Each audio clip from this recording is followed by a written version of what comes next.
Now, severe thunderstorms and intense rain have battered Sydney and parts of New South Wales, with a clean-up effort underway late into last night. Our reporter Miles Holbrook-Walk is at Observatory Hill for us this morning. G'day, Miles. What's the outlook for the state today?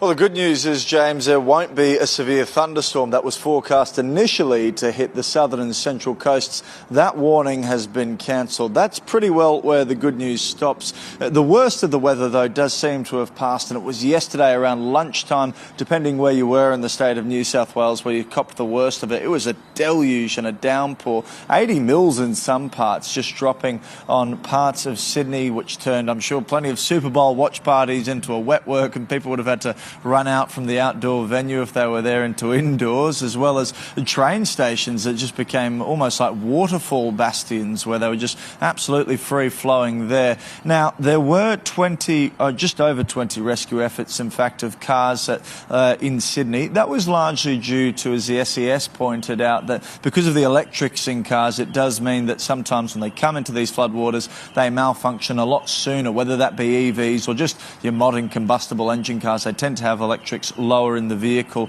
than they used to.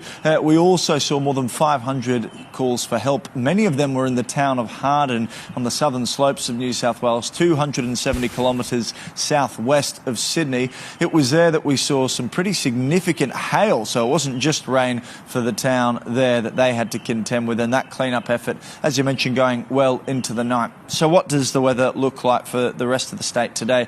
Well, we've got two troughs moving over, and essentially we're going to see a fair degree of rain and even thunderstorms in some parts with variable falls. Some places we could see millimetres beyond 20 to 25 range, others kind of below 10, depending on where you are. And really it is quite almost like a rain lottery, really, in that regard. Those troughs will weaken, and eventually we'll see a cold front come through the state. So summer well and truly seemingly wrapping up in New South Wales right now.